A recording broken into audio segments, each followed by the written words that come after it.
Avanzar con las clases teóricas y a las 12, 12 y cuarto empezamos el examen. Me avisan a las 12 y cuarto más tardar. O a las 12 me hacen alguna señal. Bueno, ahora nos toca entrar al capítulo de cirugía torácica y cardiovascular. La primera parte es relacionada con tórax y la segunda parte es relacionada con la parte cardiológica, ¿no? Recordando que el tórax es la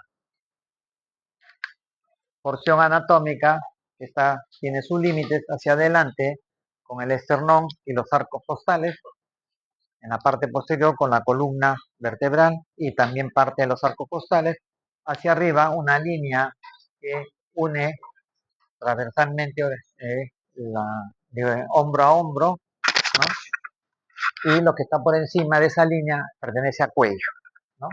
Aquí estamos viendo toda esta región del cuello, es el campo del cirujano de cabeza y cuello. El campo del cirujano torácico es de las clavículas hacia abajo y teniendo como cara inferior el diafragma.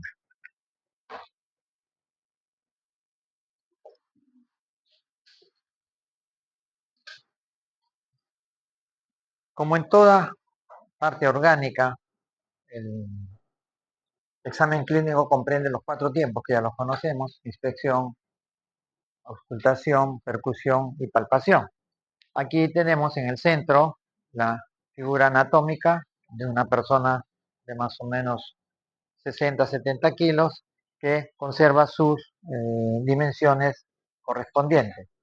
Hacia la derecha ya tenemos un paciente con cierto grado de obesidad, ¿no? Por lo tanto, ya hay deformación no solamente del tórax, sino del abdomen y de muchas partes.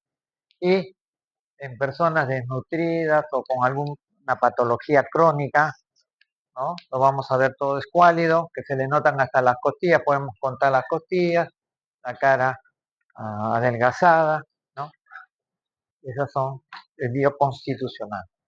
De estos 3 tipos de constitución tenemos pacientes, ¿no? Pacientes aparentemente normales que por algunas circunstancias se enferman, pacientes ya desnutridos o con enfermedades infecciosas crónicas, ¿no? Normalmente el tórax tiene esta forma, si lo asemejamos con algo puede ser una manzana, ¿no? ¿No? La parte posterior, la parte anterior con cierta depresión, ¿no? Pero pueden presentarse tórax en tonel, tórax en embudo o excavados, como vamos a ver. Esto no altera la fisiología, ¿no? Pero es una variación anatómica, ¿no?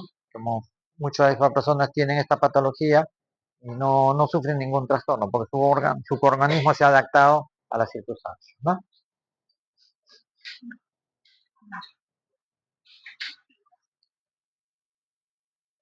Y caramba. Este es otro tipo a la inspección, ¿no? Tenemos acá la forma, esta es la normal, pero acá tenemos lo contrario al excavado, tenemos algo prominente que vamos a ver después. E incluso en la parte posterior hay patologías deformativas, ¿no? Donde las costillas están por un lado, en el lado derecho no hay la simetría que debe haber, ¿no? Eso lo vamos a ver cuando se desarrolle la patología. Normalmente todos tenemos una lordosis fisiológica, una cifosis fisiológica y una escoliosis fisiológica. Si no, seríamos como robots que tendríamos que andar así, que no podríamos inmovilizarnos, ¿no? Por ejemplo, una lordosis nos permite accionar, movernos, marcar la cintura sin necesidad de todo el cuerpo. Una cifosis, aquí ya son causas marcadas, esto ya es patológico, ¿no? Pero más que patológico son variaciones anatómicas, ¿no? Esta es una marcada, ¿no? Que también va a tener dificultad a posteriores porque va a caminar más, va a tener dolores de espalda, ¿no? De cintura y de espalda, porque miren, es una marcada, ¿no? Que hace más prominente determinada parte corporal. La cifosis ya esta es una jiba, ¿no? Que es una deformación. Y como ejemplo de la cifosis tenemos en Jorobado de Notre Dame, de la obra de Los Miserables, creo que es, ¿no? Entonces, ya esta es una deformación que tampoco le va a producir mucha alteración, salvo estética y, digamos, morfológica, ¿no? Y la escoliosis es una S acentuada que conforme van pasando los años nos va a producir lesiones a nivel de la columna, ¿no? Las personas van a sufrir mucho dolor de cintura, ¿no? Pero tengan en cuenta que estas tres cosas, la parte fisiológica es lo mínimo que deben tener.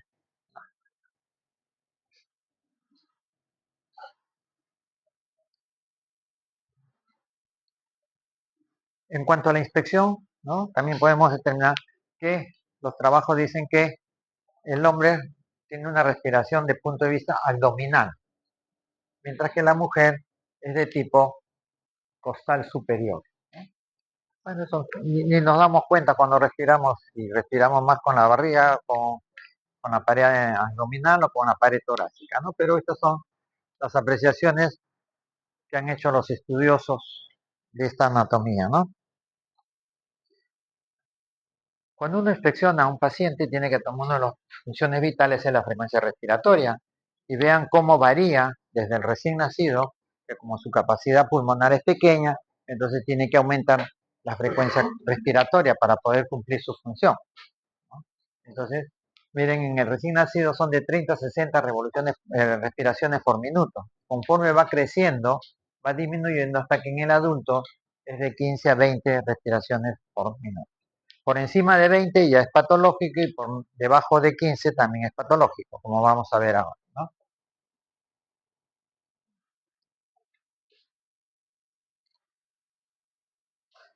A la inspección también debemos examinar el ritmo, ¿no?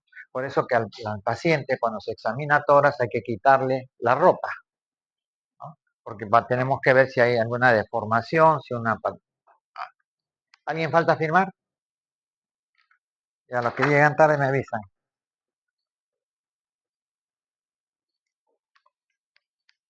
Decía entonces que tenemos que ver también si el paciente respira bien, o está respirando aceleradamente, o no está respirando mucho, o no respira nada. Entonces, ahí entran estas definiciones. Eupnea es la respiración normal, que es la de 15 a 20, que todos estamos, que somos inconscientes de esos movimientos porque no nos damos cuenta, ¿no? Cuántas respiraciones hacemos. Nos damos cuenta cuando estamos agitados o cuando estamos con alguna patología respiratoria en la cual nuestra respiración se acentúa o disminuye, ¿no? Hipernea es el aumento de la frecuencia y profundidad de la respiración. O sea, no es simplemente el aumento, ¿no? Sino también la profundidad, ¿no? Respira fuerte. Taquimia es el aumento de la frecuencia. Respira 25, 30 por minuto, ¿no? Es una taquimia. Así como la taquicardia. La bradigmia es disminución de la frecuencia respiratoria, o sea que el paciente respira por minuto unas 6, 8 veces por minuto. Ya nos está indicando que hay una patología en este caso. Y cuando hablamos de apnea, es el cese de la respiración. Quiere decir que el paciente ya no respira, está óbito o ya falleció. Pero hay algunos casos que, por ejemplo, hay pacientes que inconscientemente hacen periodos de apnea, ¿no? Es la famosa apnea del sueño, ¿no? Que a veces la pareja o la persona que está a su lado se asusta porque deja de respirar, ¿no? Entonces, hace una expiración forzada y después se queda estático. La persona que está sujetado, que no sabe que tiene apnea del sueño, piensa que le dio un ataque, se murió, ¿no? Corre asustada, no respira, le empieza a dar respirar un poco y al rato se despierta, ¿no? Porque está consciente. Ese es eh, apneas que se pueden presentar, como también en algunas patologías vamos a encontrar periodos de apneas, pero pequeños, ¿no? De 20, 30 segundos. Este es un cuadro donde cuando uno hace el estudio científico, ¿no? Del ritmo, va a encontrar esta variedad, ¿no? Aquí estamos en el caso de apnea, ¿no? Respira normal, tanto en la frecuencia como en la profundidad. En la hipernea hay aumento de la frecuencia incluso de la profundidad. En la taquimia es una frecuencia acelerada, en la bradigmia es una frecuencia disminuida, apnea es lo que ya le hemos mencionado, y aquí vienen tres patologías que encontramos la respiración de Cheyne-Stokes, ¿no? Como vamos a ver ahora, la respiración de Kussmaul y la respiración de Biot, que son situaciones relacionadas con alguna patología y que fue estudiada por esos científicos y le pusieron su nombre respiratorio, ¿no? Miren que acá hay una etapa de respiración, un periodo de apnea, un periodo de respiración. En la otra, ¿no? Hay una respiración profunda, ¿no? Seguida de una respiración. Y en la última de Biot es una respiración pero irregular completamente.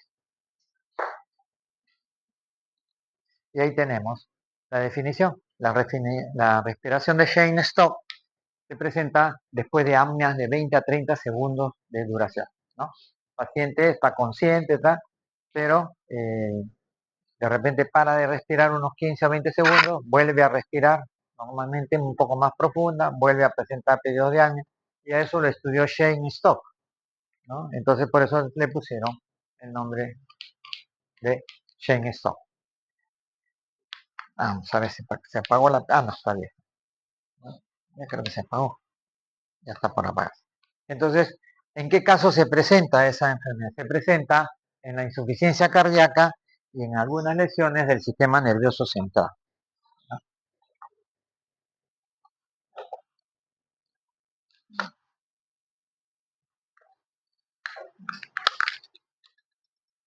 Esta es una patología que se presenta en la insuficiencia cardíaca y algunas lesiones del sistema nervioso central. La respiración de Kussmaul, ¿no? Es una hiperventilación acentuada, ¿no? Que se presenta en los casos de insuficiencia renal crónica descompensada y en los problemas de diabetes, en los cuadros de crisis diabética cetónica, donde ya eh, hay formación de cuerpos cetónicos que alteran todo el metabolismo del corporal, ¿no?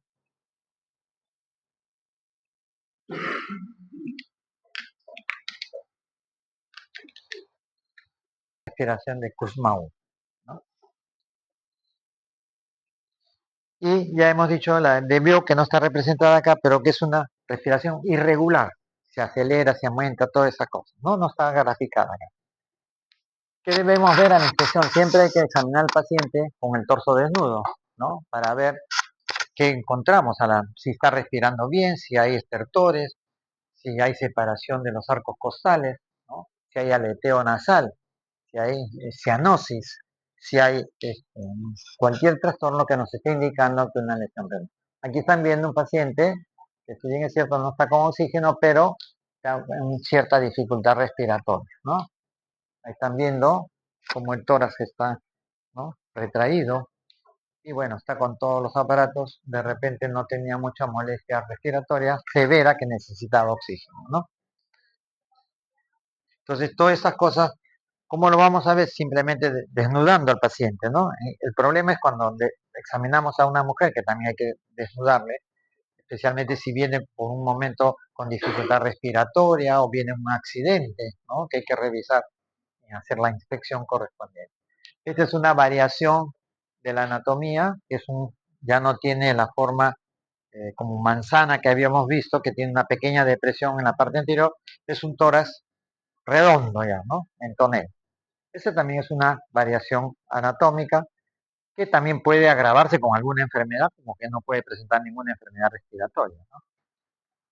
Esto generalmente se ve en pacientes que viven en la altura, ¿no?, donde ellos tienen que aumentar su frecuencia de su profundidad respiratoria para poder captar la mayor cantidad de oxígeno, ¿no? Por eso que los que están en la altura permanentemente, no el que viaja, da y bien, son un poquito más, el tórax más robusto, ¿no? Están viendo el famoso, y eso lo encuentran en Netter.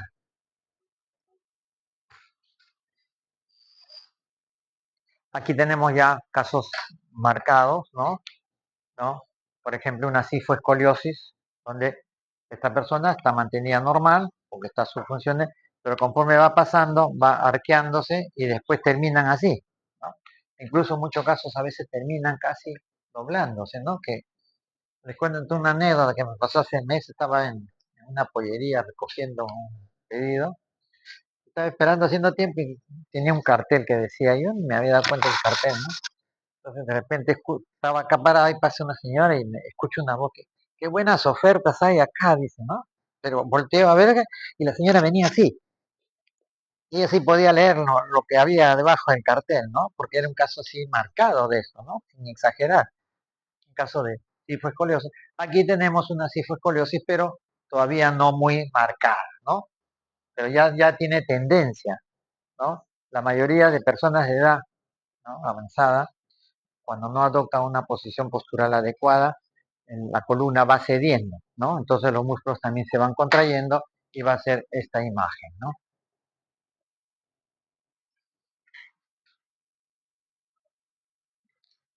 Estas son dos variaciones que ya lo habíamos, creo, revisado en la primera clase.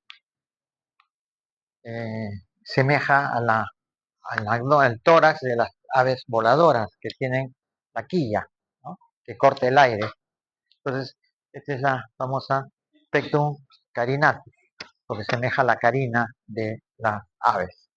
Y el otro es lo contrario, que es el petus excavatum o con el tórax hundido, ¿no?, o excavado, que muchas veces no dan ninguna patología manifiesta, pero son variaciones anatómicas.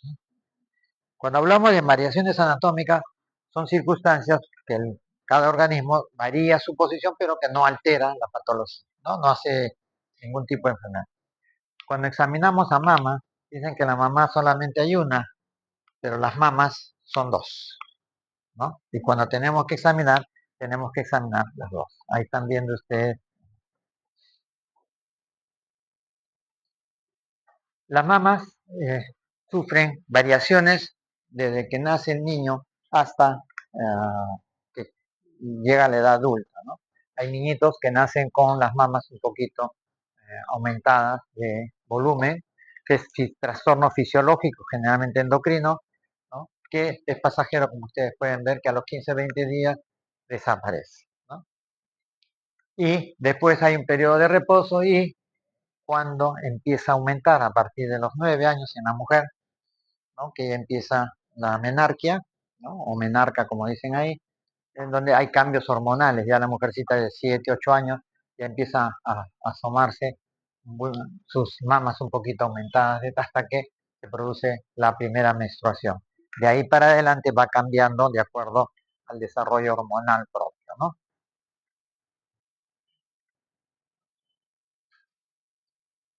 ¿Qué alteraciones podemos encontrar en las mamas, ¿no? Alteraciones congénitas y funcionales.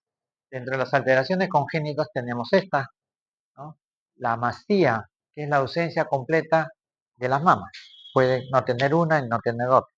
O sea, no se ha formado en la etapa de maduración del feto las glándulas, ¿no? Entonces son completamente rosas. Que esto le va a causar problemas estéticos y funcionales, porque el día que tenga que dar a luz no va a poder lactar, porque no tiene las mamas, ¿no? Y estético, bueno, se reemplaza ahora con la cirugía estética, ¿no? No hay ningún problema, pero más que todo es funcional. Atelia es la ausencia congénita del pezón. Puede tener la mama, pero no tiene pezón, ¿no? Claro, no son casos frecuentes, ¿no? Pero hay que tenerlos en cuenta, porque a veces esporádicamente se puede presentar. Puede ser la falta de un pezón o de los dos. Polimasia, sabemos que las mamas son dos, pero estos pacientes presentan más de dos glándulas mamarias, aunque atrofiadas en pequeñas, pero siempre en la línea mamaria, ¿no?, que va de una axila a la otra, una semicircunferencia que abarca la región anterior. Politelia, cuando la mujer tiene más de dos pezones, normalmente debe haber dos, uno en cada lado, pero a veces hay un tercero o cuarto pezón, ¿no?, en algunas zonas un poquito más alejadas. Y del punto de vista funcional, macrotelia, cuando los pezones son muy grandes, ¿no? Hay mujeres que tienen pezones más grandes, muchas veces se desarrollan más durante el periodo de lactancia, ¿no? Si tiene 6, 7 hijos, aunque ahora ya no no se usa eso de tener tantos hijos, se puede desarrollar esa hipertrofia del pezón, ¿no? Y si tienes pezones muy pequeños, también le va a ocasionar problemas porque el niñito no va a poder agarrar el pezón, ¿no? Entonces a veces la mamá tiene que usar unas pezoneras, ¿no? Va sacando la leche y el niño va succionando, pero el niño a través de un chupón. Que viene un aparatito que se pone en la mama y es cuando tienen pezones muy pequeños. Cuando tiene pezones muy grandes también el niño pues, se va a llenar la boca y no puede mamar bien. Incluso puede lastimarle porque con la encía, que no tiene dientes los primeros meses, pero la encía es dura, ¿no? Porque tiene parte ósea, que son de la zona donde está la formación de los dientes. Ahí tenemos un caso en polimastia, ¿no? Ahí están las dos mamas, pero tiene una tercera mama acá. Generalmente no tiene las mismas dimensiones, pero tiene las mismas funciones. Puede secretar, si está lactando, puede salir hasta leche por ahí, un poquito, ¿no? Algunas gotitas puede salir. Pero siempre ubicado en la línea mamaria, ¿no? Que es la semicircunferencia de ambas regiones. Acá hemos dicho que hay politelia, que hay más de dos pezones, ¿no? Miren, hay un pezón, pero siempre dentro de la línea mamaria, ¿no? Hay dos o tres pezones pueden haber. Ahí tenemos, ¿no? Caso, miren, aquí hay uno, acá está la mama, acá está hay otro. Es una pequeña glándula, miren, ve, porque tiene su aureola, ¿no? Hay casos también que por la función se desarrollan más o menos, ¿no? Hipoplasia mamaria cuando empieza a crecer y la niña pasa a los 13, 14 y la mama se queda del tamaño de una niña de 10 años o 10 años, ¿no? Eso es por razones hormonales, ¿no? Desequilibrio endocrino. Y queda muy pequeña, pero eso se reemplaza poniéndole una prótesis. Hay mujeres que tienen senos pequeños, talla 30, 31, 32, ¿no? Porque lo normal generalmente es 34A, 34B, no sé cómo es la situación. Entonces, y el otro caso es la hipertrofia mamaria, ¿no?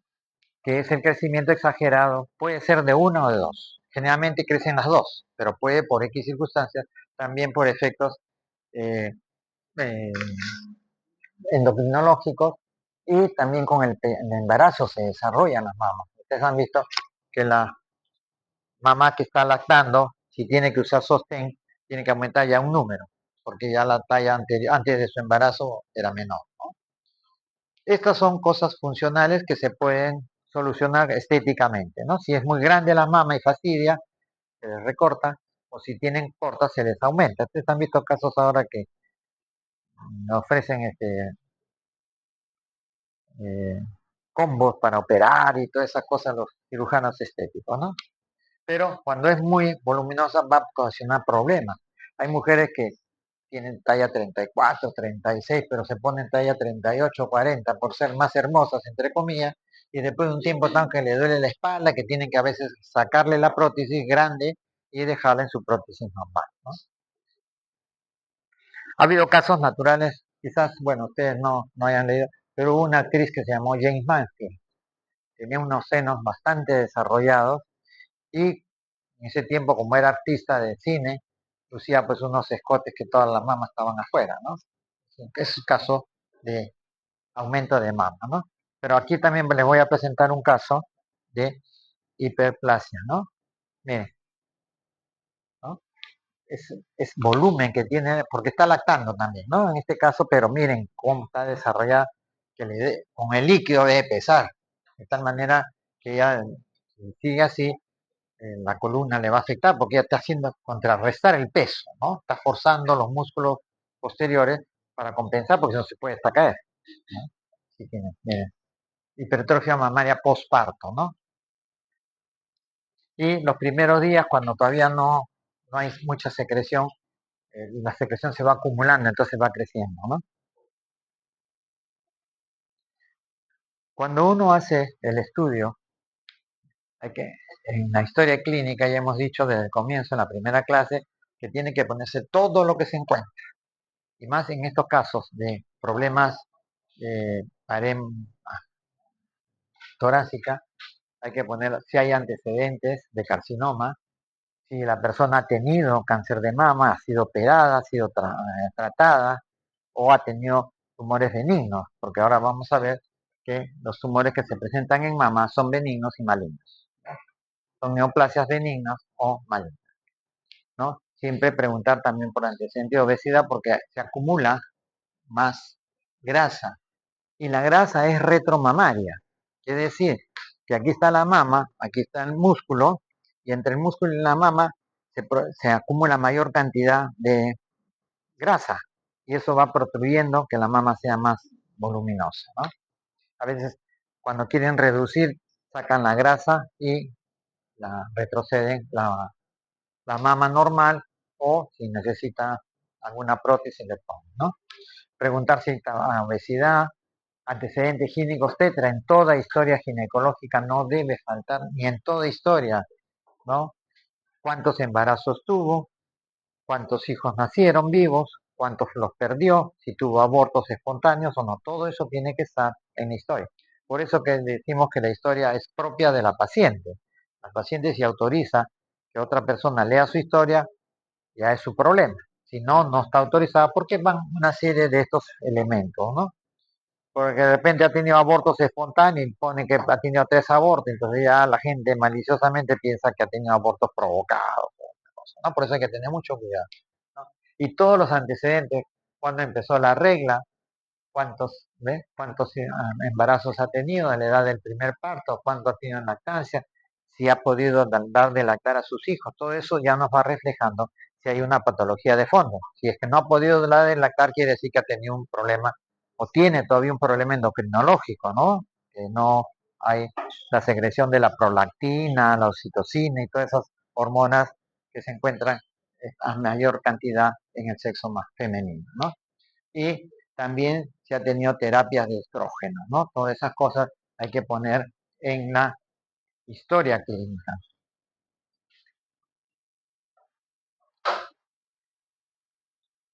Las técnicas del examen mamario, lo principal es la anamnesis, ya lo hemos repetido, y esos son y la sintomatología por la que viene la paciente, ¿no? En niñas, la mayoría de las madres consultan por nódulos, ¿no? Porque a la hora de bañarlas, si están chiquitas, al pasarle el jabón, la esponja, sienten algún tumorcito, entonces la llevan, ¿no? Al ginecólogo o al pediatra porque dice que le han encontrado bultitos en la mama, ¿no? Entonces ya hay que hacer un examen minucioso para determinar qué tipo de, ¿no? En mujeres jóvenes y adolescentes generalmente consultan porque no les ha desarrollado o les está desarrollando de más. Ya lo habíamos adelantado. Cuando se asocia a tejido piloso aumentado, como en las piernas, en los brazos, ya nos está indicando que puede haber un problema hormonal, ¿no? Porque normalmente la mujer no debe tener vello, no debe, pero casi siempre tiene, o tiene poquito, escaso, ¿no? Que a veces cuando ya aumenta, tiene que rasurarse, ¿no? Y es real eso de la famosa, que en los circos antiguos, la mujer barbuda, ¿no? Son casos de problema hormonal que les crece el vello. Entonces, son las mujeres barbudas que antes eran elementos de mostrar en los circos antiguos, ¿no? Que iban de ciudad en ciudad, ¿no? Como casos del hombre lobo, ¿no? Hombres que les crece el pelo por todos lados y semeja un lobo, por eso que los presentan como gran cosa en los circos antiguos, ¿no? Se presentaba. Ahora ya no se ve mucho. Y también hay que ver eh, si el pezón está secretando, si está inflamado, la mama hay signos de quimosis, hay alteraciones en su constitución, como vamos a ver ahora, ¿no? Se debe preguntar tiempo de evolución, cambios asociados a la menstruación, cambios en la piel y si hay procesos infecciosos.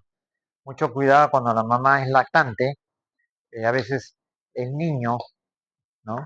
Succiona y como no tiene dientes, pero tiene encías, las encías son duras, porque abajo, adentro de la encía es material óseo y cubierto por una membrana, ¿no? Entonces, a veces el niño muerde y hace grieta en el pezón. Y si la mujer no tiene sus cuidados cada vez que da de lactar, lavarse bien, pueden meterse gérmenes y hace una mastitis.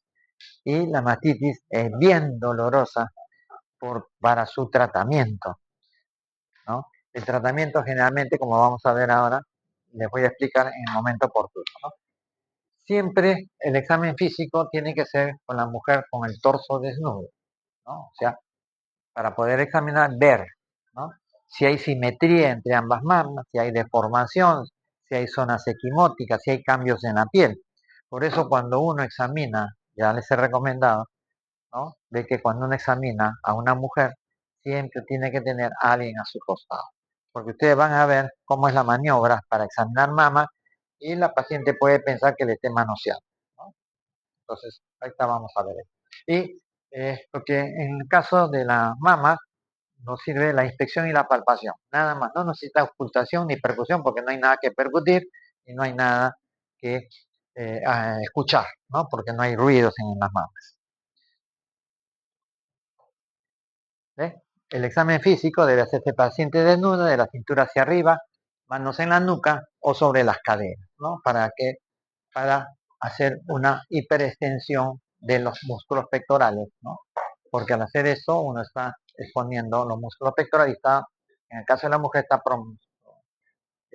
impulsando las mamas hacia adelante. Entonces ahí uno puede ver si una es igual que la otra, que una está más hinchada que la otra, o la coloración, las características que vamos a ver, ¿no? Miren, hay que ver cómo están los pezones, si hay grietas, si hay secreción, si hay circulación, si están edematosos, ¿no? Si hay tejido mamario que ya hemos visto, ectópico, ¿no? Como hemos visto los pezones y todas esas cosas, ¿no? Generalmente se divide la zona mamaria en 4 cuadrantes, 2 superiores y 2 inferiores, uno interno y otro externo, ¿no? Como vamos a ver en este recuadro. Ahí está, ¿no? Siempre el externo superior siempre se prolonga un poco más hacia la región axilar. Por eso cuando uno examina mama, tiene que también examinar la región axilar. ¿Por qué? Porque ahí vamos a encontrar ganglios. Miren cómo es el examen correcto que debe hacerse en la mama, ¿no? Forma parte del examen médico. La paciente puede estar sentada o acostada con el brazo debajo de la cabeza al momento del examen para ver, ¿no? Si está simétrico, porque si yo lo examino así, la mama de acá puede estar más asimétrica. Entonces, generalmente, cuando la inspección tiene que estar con las manos. Cuando ya la examina, entonces se le dice ponga la mano sobre la nuca o levante, ¿no? Como vamos a ver después. Miren, el examen es sistemático, ordenado, de la periferia hasta la areola. O sea, el médico tiene que poner estos 3 dedos, ¿no? Así, para ver si hay pequeñas nodulaciones y qué tipo de nodulaciones son, ¿no? Entonces eso se puede prestar, se debe examinar con la yema de los dedos índice, medio y anular suavemente, no apretar tampoco porque ya al final se apriete, hay que apretar el pezón también a ver si sale secreción.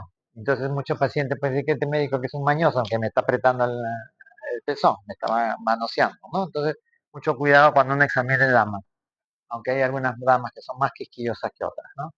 Al final hay que apretar para ver si hay secreción. No debe estar adherido. La superficie de la mama es generalmente nodular y vamos a ver por qué, ¿no? Porque su estructura después la vamos a ver del siguiente slide, ¿no? Y también cuando se examina mama hay que examinar ganglios linfáticos axilares, porque uno de los síntomas de alguna patología de mama lo encontramos cuando palpamos los ganglios. Ganglios no se palpa normalmente, cuando se palpa ganglio ya quiere decir que hay una enfermedad inflamatoria en su territorio, ¿no? ¿Eh? También se palpa, ¿no? Deslizando los dedos hacia atrás, hacia adelante contra la pared torácica y el músculo, ¿no? Incluso tiene que examinar el lado derecho, ¿no? En esta posición, en el lado izquierdo, en esta posición también, ¿no? ¿Ves? Hay que ver la cantidad, la consistencia, tamaño y si los ganglios están móviles o están fijos. Si están móviles quiere decir que probablemente sea una patología benigna. Pero si están fijos, no lo puedo mover entre los dedos, quiere decir que de repente es una patología maligna, ¿no? Los ganglios supraclaviculares se pueden palpar detrás del paciente o al frente. Esto también cuando si el médico tiene la costumbre de examinar por detrás, de ponerse por detrás de una mujer también puede ser malinterpretado. Mucho cuidado cuando tengan que examinar. También a los caballeros, con las mujeres no hay problema. ¿Qué masas vamos a encontrar, ¿no? En la mama, ¿no? Hablamos de neoplasias, que pueden ser benignas o malignas. El término neoplásico no significa cáncer, ¿no? ¿No? Neoplasia quiere decir crecimiento de una glándula, de un órgano X, que puede ser benigno, que es un simple una tumoración, o si es maligno ya es cáncer, ¿no? Uno de los más frecuentes es el fibroadenoma, ¿no? Que se encuentra entre los 13 y los 25 años. Es una tumoración benigna que es por estímulo hormonal. Son indoloros, asintomáticos, crecimiento lento. Y se dan cuenta cuando la mamá baña a la niñita o ya la adolescente empieza a duchar, a frotarse con el jabón y se siente que tiene una pequeña tumoración. Como la mama ya está más crecida en la adolescente y en la persona de 20 años con mayor razón, eh, uno puede palparse. Por eso que siempre a la mujer le recomiendan autoexamen periódicos, ¿no? Y la misma sin tener que ir al hospital, ella misma hace la posición, se palpa y si ha tenido un pequeño bultito, ver cómo ha crecido, si ha crecido en los 2, 3 últimos meses, ha crecido más o se ha quedado igual, si le duele, antes no le dolía, ahora le duele, las características eritematosas, si es que hay, ¿no? Y también ver si hay secreción a través del pezón. Una misma mujer se hace la autoevaluación, se aprieta los pezones, ¿no? Para ver si sale algún ciclo, ¿no? Estos fibroadenomas son pequeños, de 2 a 4 centímetros, pueden crecer un poquito, que ya le produce alguna molestia, ¿no? Especialmente cuando se pone brasieres muy ajustados, entonces el roce de la costura puede inflamar, ¿no?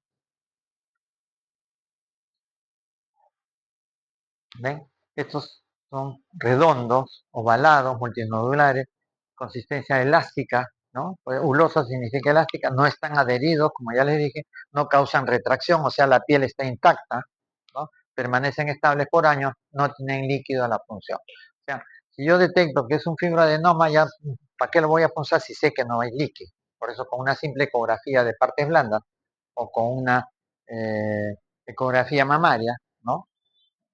Puedo yo determinar las características.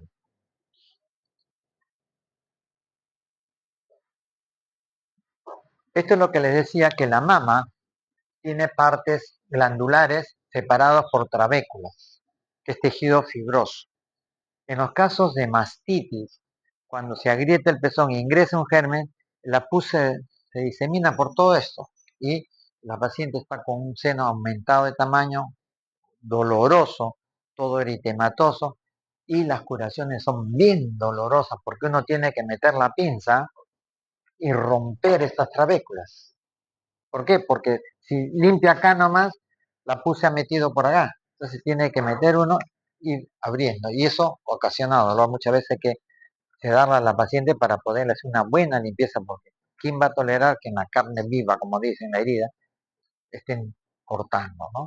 Lo mismo sucede cuando hay accesos glúteos, también es bien doloroso porque hay que entrar y romper, ¿no? No cortar, sino con la pinza al sentido contrario. Entonces eso rompe, ¿sabes? Para que salga la pus, si no la pus se acumula y se vuelve a hacer fibra.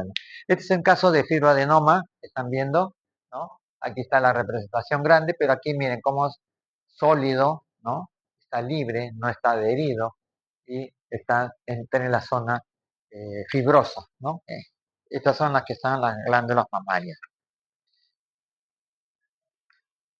Otra patología es los quistes, ¿no? La mastopatía quística. Masto significa patología de la mama, puede ser fibroquística o tendencia a la fibroquística. No se considera una enfermedad, es sintomática en el mayor caso no, y se detecta como si fuese un racimito de uva, ¿no?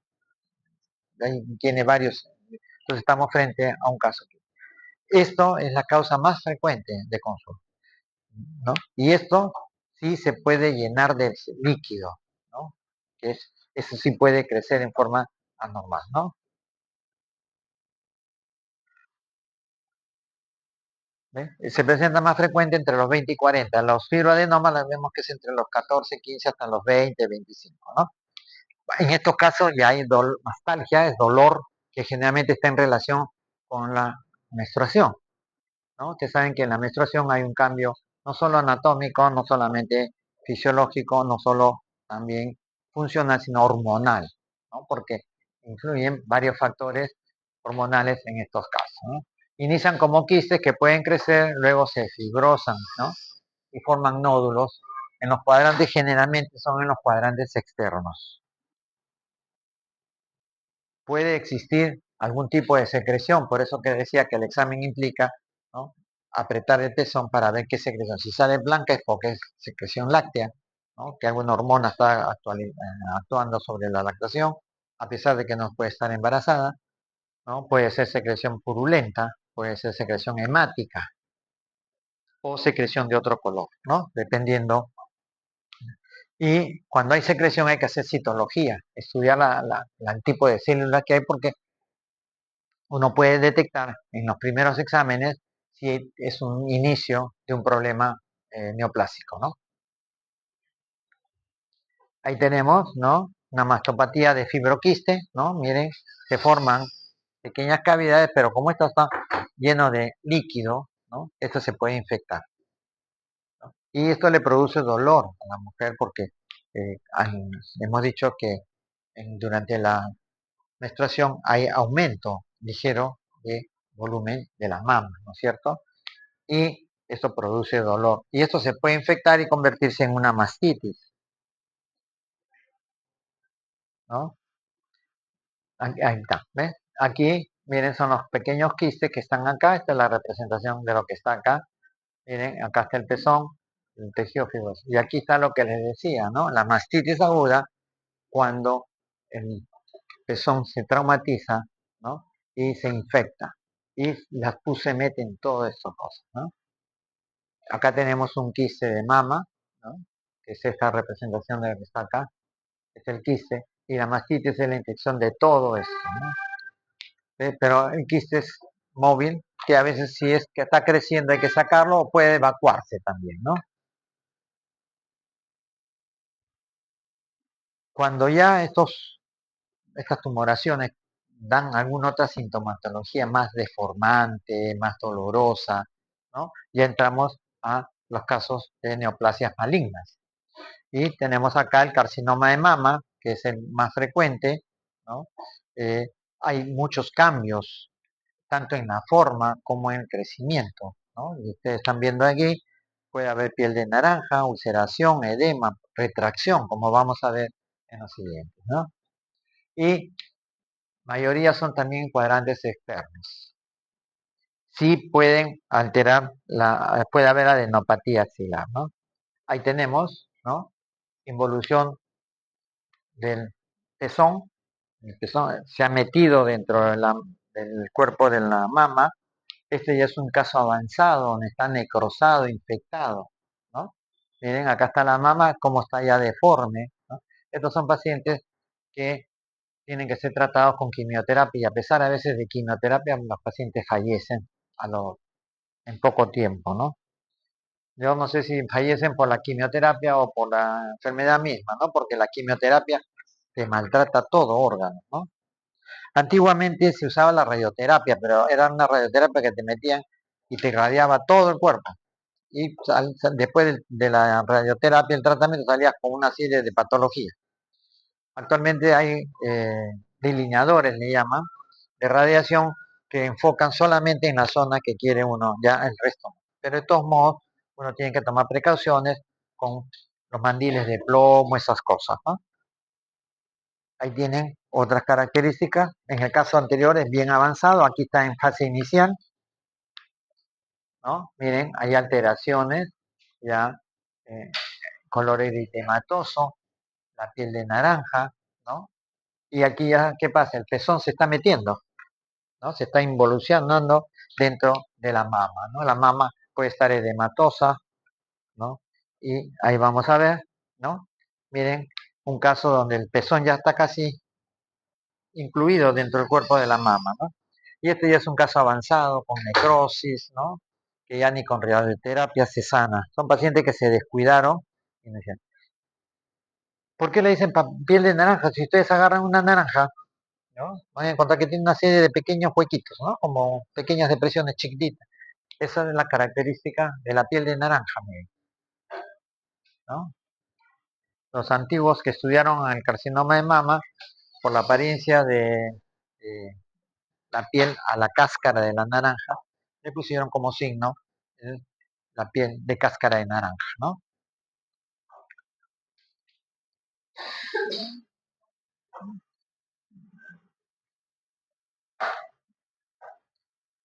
No solamente puede haber patología neoplástica en mujeres, también pueden haber en hombres, ¿no? Hemos dicho que hay un término que se utiliza que algunos hombres tienen ginecomastia. Ginecomastia quiere decir que las glándulas se ha desarrollado un poquito. Pueden ser problemas hormonales, porque ustedes saben que el hombre tiene hormonas femeninas y masculinas, y la mujer tiene hormonas masculinas y femeninas, y se desarrolla de acuerdo a lo que predomina. Si en la mujer predomina la hormona femenina, entonces todas sus características van a actuar en ese sentido. Si hay un hombre que de repente por ahí tiene un defecto endocrinológico, donde hay mayor estrógeno, ¿no? Entonces también va a desarrollar eh, las mamas, la grasa en la cadera, como es más que todo en las mujeres, ¿no? El desarrollo de masa, ¿no? Miren aquí, este es un hombre que también se ha descuidado y miren, ya viene cuando tiene necrosis ya.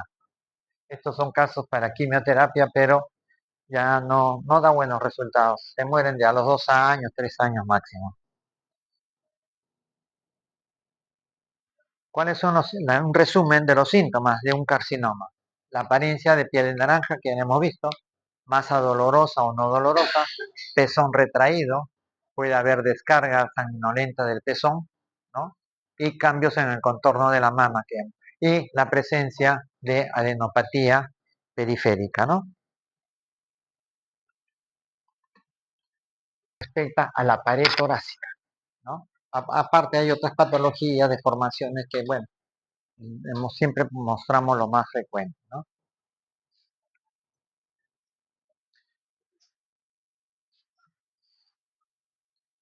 Así como hay abdomen agudo, que tiene que ser operado muchas veces de urgencia, puede ser operado en forma inmediata, pero hay que hacer un tratamiento y hemos visto que hay que descartar un abdomen agudo quirúrgico de un abdomen agudo médico. También hay circunstancias donde se produce casos de tórax agudo, ¿no? Quiere decir que se presenta de un momento a otro y son alteraciones anatómicas y funcionales de preferencia, no de preferencia, sino más frecuente por traumatismos, ¿no? Y que al alterar la parte funcional pulmonar, va a ser trastornos de hipoxia, no va a haber una buena oxigenación, ¿no? Y el paciente puede morir también por un paro cardíaco, por una isquemia o todas esas cosas, ¿no?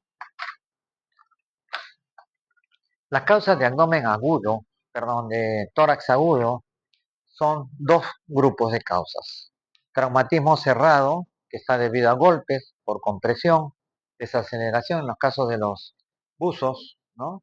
Que se meten al mar y no se ponen a veces el equipo adecuado o bajan más profundidad de lo que el equipo lo puede proteger.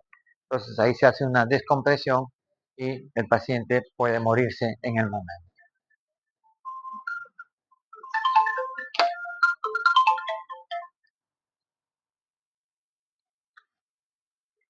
Y el otro traumatismo son los traumatismos abiertos, que son producidos por arma blanca y ahora han aumentado por armas de fuego.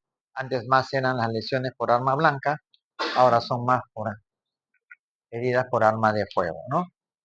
En los casos de traumatismo cerrado, a mayor peso y mayor aceleración, hay mayor daño.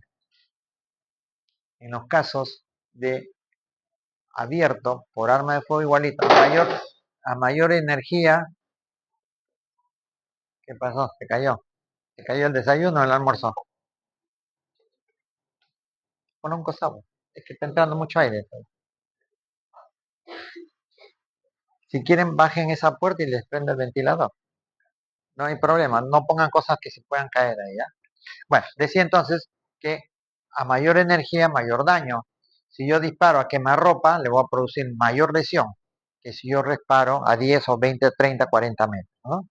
O depende también si es un disparo de arma pequeña o un disparo de un fusil, KLM o una metralleta que tiene una bala, creo que son como 8 centímetros de largo, ¿no? Y punta, puntiforme. Las balas de revólver son generalmente la punta redondeada, porque las balas de metralletas son hechas para matar, ¿no? Para la guerra. Miren ahí, en este caso, como ha entrado la bala por acá y ha salido por acá. Entonces ya yo tengo que pensar qué órgano se ha afectado. Ahí va a afectar más de un órgano, me puede haber afectado el pulmón, la pleura, puede haber el pericardio, ¿no? La zona del mediastino. Miren, aquí está el orificio de salida, ¿no? Otra patología que produce abdomen agudo generalmente son las caídas, ¿no? Donde hay múltiples fracturas o un accidente, una persona que es atropellada, ¿no? Ustedes saben que el tórax mantiene su estructura por los arcos costales y cuando uno respira es al unísono, ¿no? Pero en el tórax inestable es por fractura de más de 2 costillas, ¿no? Y fracturas totales, porque si hay fracturas lineales, no hay desplazamiento, el ritmo va a ser el mismo, claro, que produce dolor, porque el periósteo de las costillas tiene mucho tejido nervioso y producen dolor. Aquí estamos viendo que, miren, 1, 2, 3, incontables las fracturas de costillas, ¿no? Puede haber separación del esternón, fracturas costales, múltiples costillas separadas en un mismo arco. No puede ser aquí estamos viendo que un arco costal está fracturado en 3 porciones, 1, 2, 3. Aquí también 1, 2, 3, ¿no? Son los casos. Y esto va a ocasionar que cuando uno respire, la parte del pulmón afectado haga esto, ¿no? No sigue el mismo, sino que como no tiene sostén para detener, hace este movimiento. Entonces, una emitora se va para un lado y el otro se va para el otro lado, ¿no? Por eso se llama inestable, o sea, no se puede. Muchas veces eh, la emergencia es tratando de ponerle, ¿no? Algunas pinzas para fijar ahí, ¿no? O algunos fijadores, porque el tórax no se puede poner vendas, porque al contrario, le contraes los movimientos respiratorios, ¿no? En un brazo que esté sangrando le pones una venda ahí, ¿no? Para que comprima, pero en tórax no va a ser posible. Clínicamente, ¿qué pasa en el tórax inestable? Hay hipersensibilidad, dolor, ¿no? En el tórax, la piel está toda sensible porque se ha lesionado. Puede haber crepitación si es que el pedacito de costilla ha roto la pleura, ¿no? Y ha comprometido un bronquio, ¿no? Saben que hay bronquios de primer orden, bronquio de segundo orden, tercer orden y bronquiolo. Y puede lesionar un bronquiolo, por ahí está pasando aire. Entonces el aire se va filtrando entre el subcutáneo y forma lo que se llama el signo de la galleta. Es un crepitar, uno aprieta, aprieta y siente como si estuviese tocando galleta de soda generalmente, ¿no? Que es la que más crepita. Porque las otras galletas dulces son más duras. Si usted agarra una galleta de soda, incluso se fraccionan rápidamente, ¿no? Y hay alteraciones en la inspiración como en la expiración. Hay dolor, el paciente no respira bien porque le duele. Entonces, si inspira fuerte, le va a producir mayor dolor. Entonces, el mismo paciente cohíbe de respirar bien y agrava el caso, ¿no? Y hay movimientos paradójicos.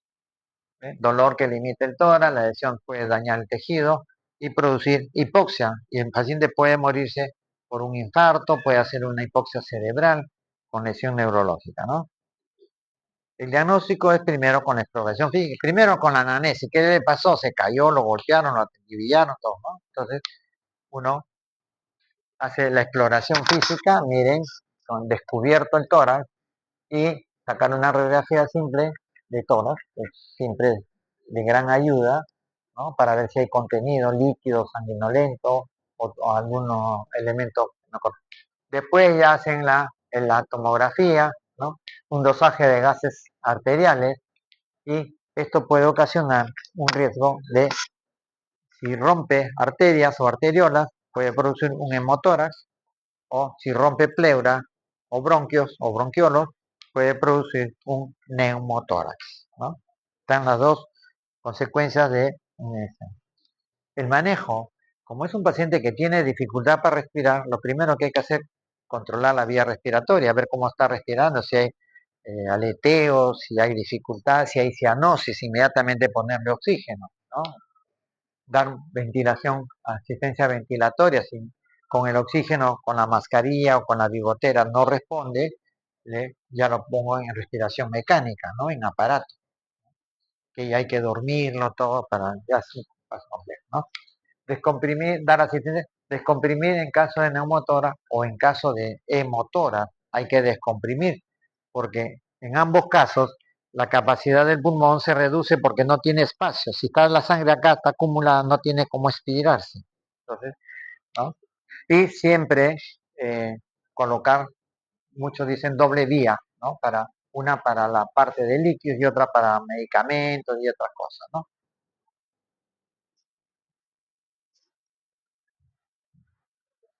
Y hacer un control seriado de los gases arteriales para ver cómo está funcionando, ¿no?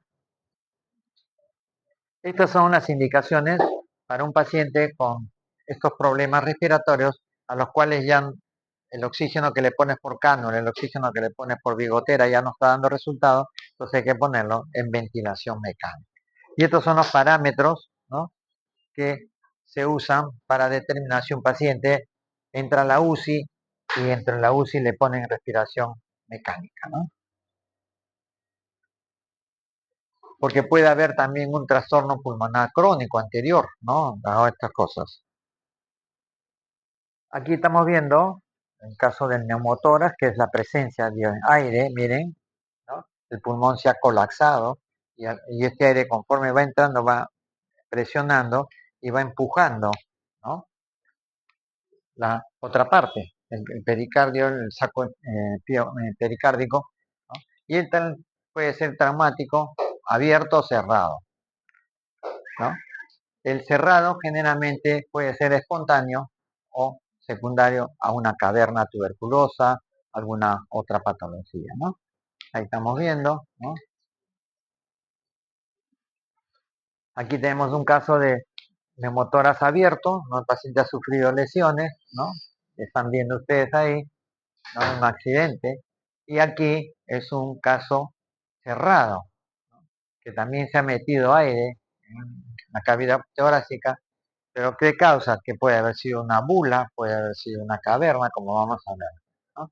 Al observar la herida aspirante a suplante y por radiografía, se dan valores para ver su tratamiento. Cuando la cantidad de aire en tórax es pequeña, a veces se hace observación, ¿no?, que se puede reabsorber, pero si no, ya hay que hacer el drenaje correspondiente, ¿no?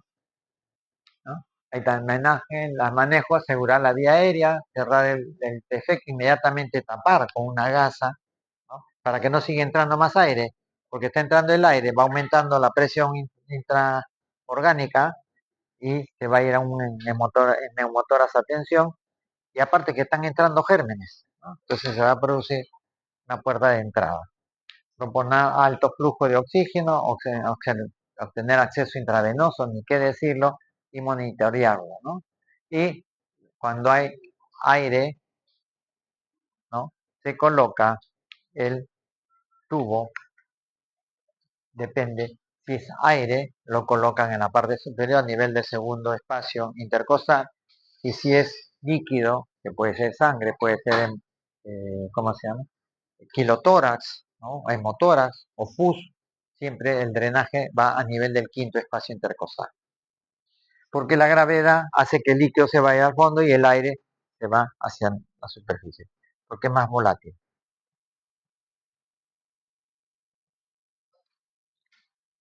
Aquí vemos dos casos de neumotórax. En primario, el paciente está sano aparentemente y de repente debuta con un dolor intenso, dificultad respiratoria. Le sacan su radiografía aire en la cavidad. Estos son primarios, no hay enfermedad usualmente en personas jóvenes y se produce porque ha nacido con algunas pequeñas dilataciones del parénquima pulmonar que se llaman bulas, ¿no? Y la bula está en conexión con los bronquiolos y entra aire. Cuando se rompe se mete aire a la cavidad pleural, ¿no? Aquí pueden ser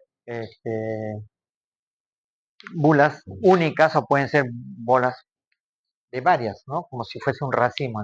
Y aquí cuando hay una enfermedad ya instalada anteriormente, que por ejemplo estos son casos de cavernas tuberculosas, ¿no? Como están conectadas a los bronquios, por ahí entra el aire, ¿no? A través de la vía nasal. Pueden haberse casos en los cuales se produce un neumotórax a tensión, ¿no? Entra aire pero no sale, ¿no? Entra el aire, ¿no? Generalmente son en traumatismos torácicos, ¿no? Severos. Por ejemplo, la persona que va manejando sufre un accidente de tránsito, se da contra el timón y se produce una contusión tóraco-abdominal, ¿no? Puede producirse una hemoperitoneo o puede producirse un neumotórax a tensión, que también puede ser un hemotórax, ¿no? Puede presentarse un hemotórax independiente, un neumotórax o los mixtos, que en accidentes generalmente son mixtos, ¿no? En neumo, ahí están viendo, ¿no? Y comprenderán que no solamente es el compromiso de la parte respiratoria, porque están viendo ahí que está comprimiendo los vasos, tanto los vasos venosos como los vasos arteriales, por lo tanto el paciente entra en hipoxia, entonces hay un shock, ¿no? Por falta de oxígeno y puede faltar oxígeno al cerebro y ¿qué pasa? Una eh, isquemia cerebral con secuelas neurológicas que quedan para siempre, ¿no?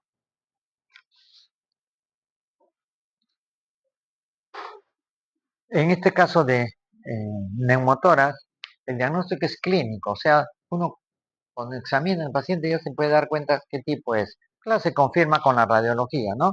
Pero hay dificultad respiratoria, y taquicardia, hipotensión, desviación de la tráquea, si se fija uno, por eso le decía que cuando uno examina al paciente tiene que estar con el pecho descubierto, ¿no? Para ver si hay desviación de la tráquea, ¿no? O en este caso de aire, ¿qué vamos a ver? Ingurgitación de las venas del cuello, ¿no? Paciente que tú ves que en esto, que está con toda esta sintomatología, y ves ingurgitada la vena yugular aquí, ¿no? Ya es un hecho que es aire lo que está comprimiendo ahí, ¿no? Y puede haber enfisema subcutáneo, ansiedad, angustia, aleteo nasal.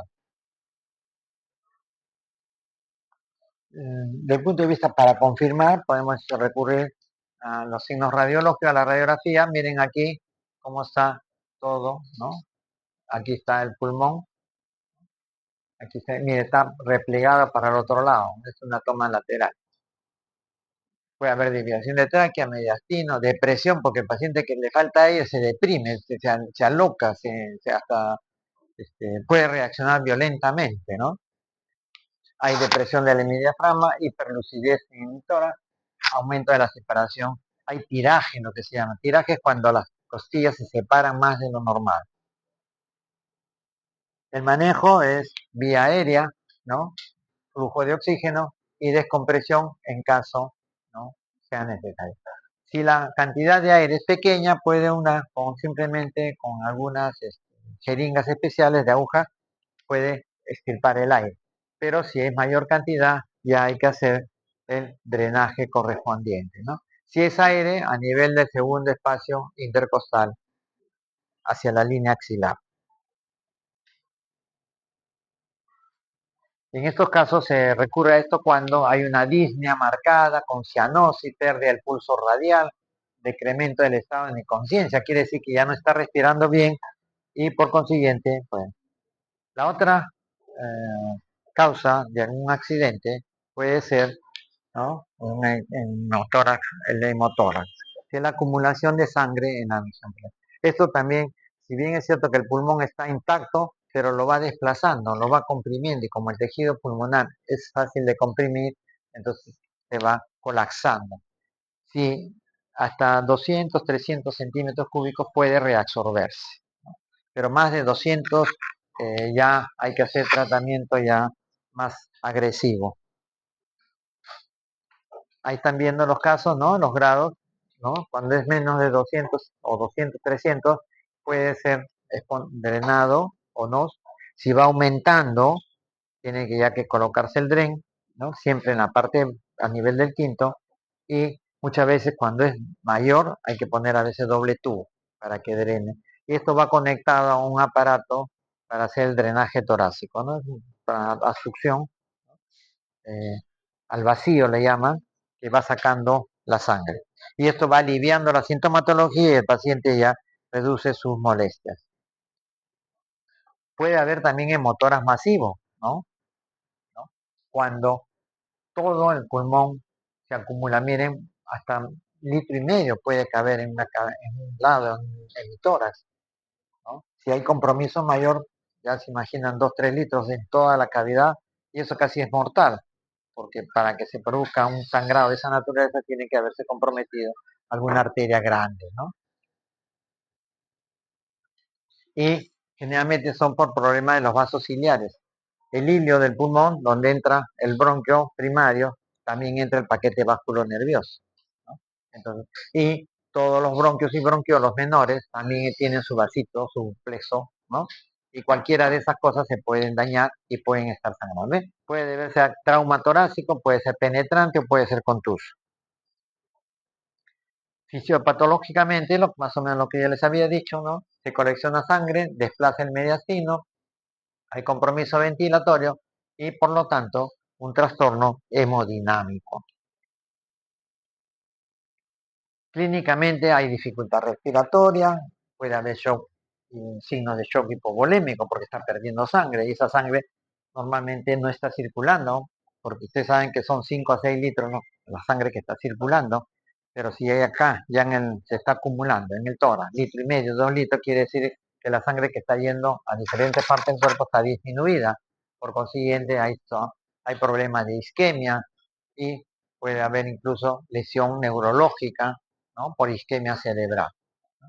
Disminución de los movimientos respiratorios, disminuye el murmullo, hay colapso. En el anterior hemos visto que cuando el tórax está a tensión por neumotórax, las venas están dilatadas. Pero cuando hay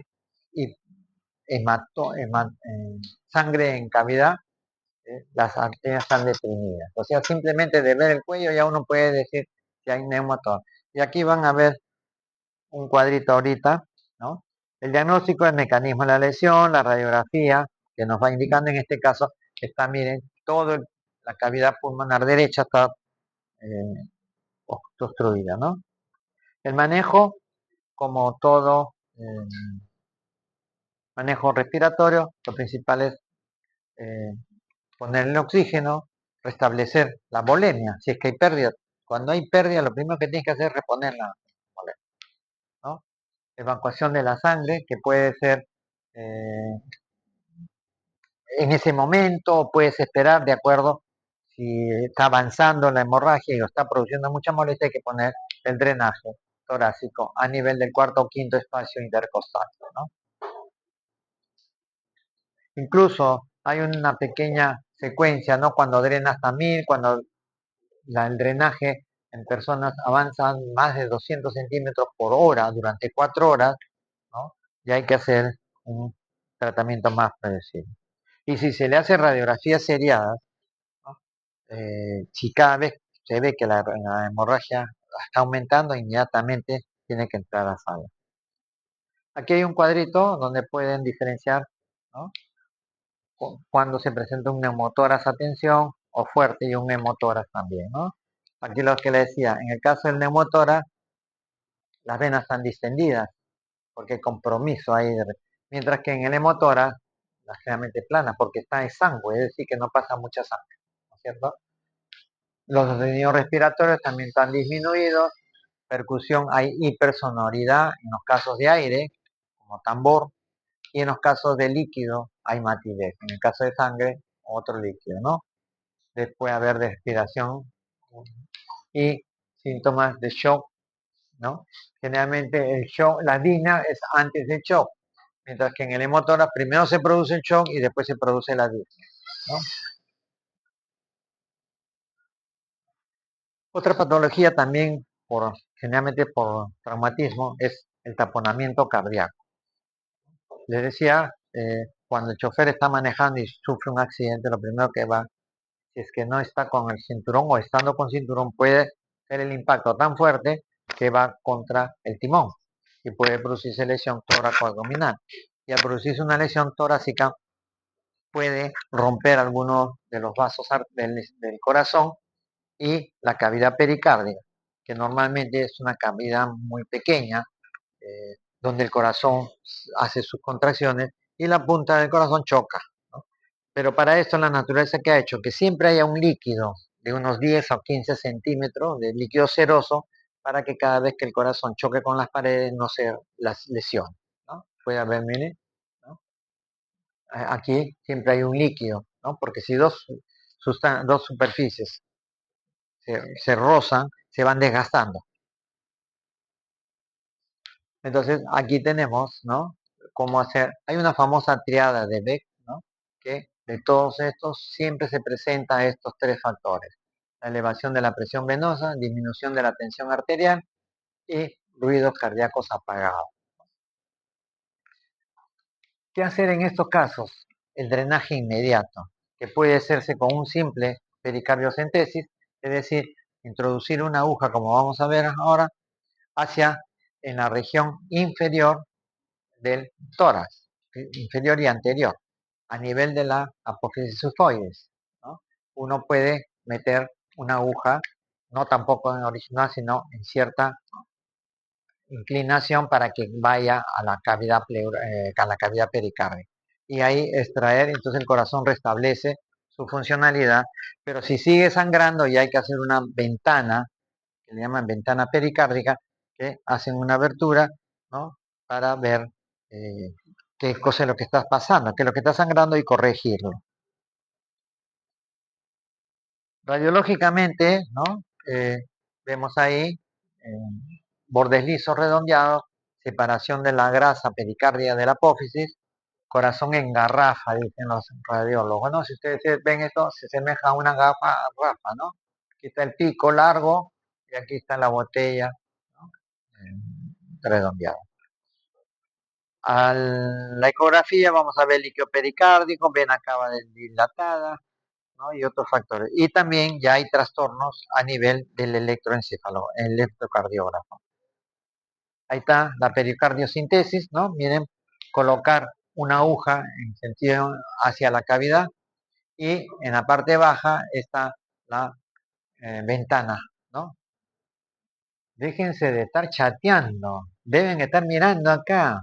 Y lo veo algunos que ni siquiera están viendo cosas científicas, están que se sonríen ahí, parece que están coqueteando con algo.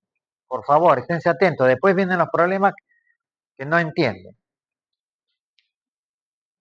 Aquí, ¿ven? Esta es la pericardia, se abre una ventanita, ¿no? Y se ingresa al saco pericárdico y se determina que otra patología, que estos sí se mueren en el momento, es la ruptura traumática de la aorta, ¿no? Son esos pacientes que se caen de una altura o el impacto del carro en marcha lo avienta, se rompen los grandes vasos y esto, como ustedes pueden explicar por razón, inmediatamente apenas se produce, se muere, el paciente no dura un minuto, 2 minutos. ¿Cuándo dura? Cuando la ruptura es parcial, entonces sale menos cantidad, pero cuando es total, ni qué pensarlo, ¿no? Mire, todos estos hallazgos, si es que llega con vida al hospital, ¿no?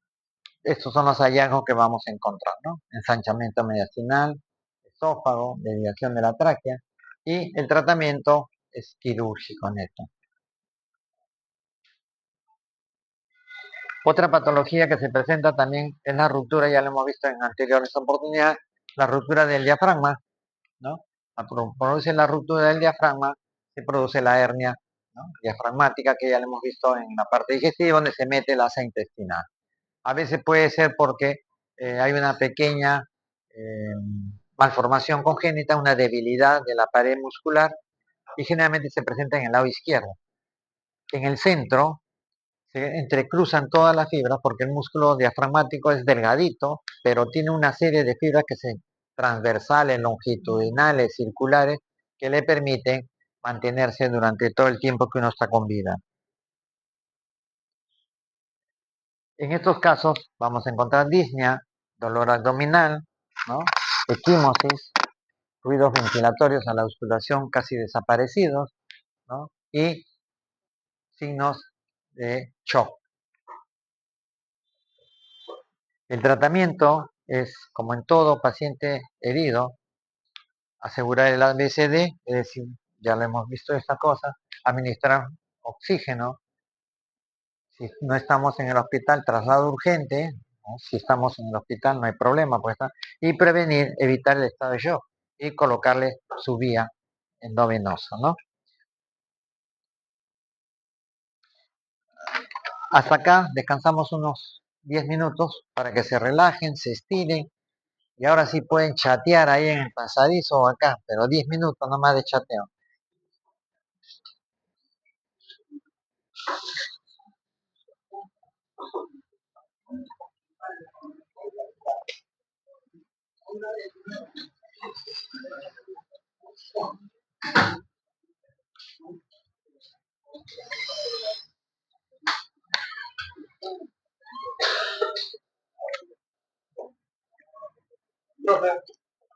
¿Qué te pasó?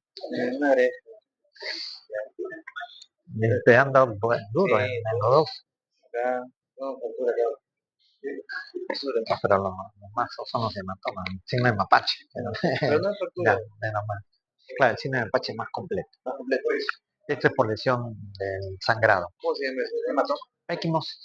Equimosis palpebral o hematoma palpebral. Es que el tejido palpebral es bien lábil. Eh, Cualquier golpe rompe las venitas y ya se equimosis, ¿no? Y lo me estaba echando. Eso tienes que esperar tu tiempo de que se resuelva, sí. No, no hay nada que echar. No hay nada que echar. El Ludoid te ayuda. ¿Es antitrombótico? Sí. Y te ayuda a disminuir, pero ya eso está impregnado en la piel, que ya no. No va a ser nada. No puedes usarlo, no hay problema. Pero que no te caiga en el ojo, pues te va a arder. Tengo un vasito que se reventó. Sí, pues. ¿Me he hecho algo? No, no te eches, eso solito se va a reabsorber. O sea, que vas a estar por lo menos una semana. Por lo menos. Bien, sigue usando. Ah, ya me acordé cómo se ve el partido de Sánchez de Rista, pues. Ah, claro. Los Sánchez de Rista. Y hay un perseguimiento ahí entre los... Claro, y los sancherristas y después los militares también. ¿Y los quiénes? Militares. ¿Ellos no eran de Sánchez Cerro? Por eso pues los militares, porque también se pegaron a Sánchez Cerro y los militares tenían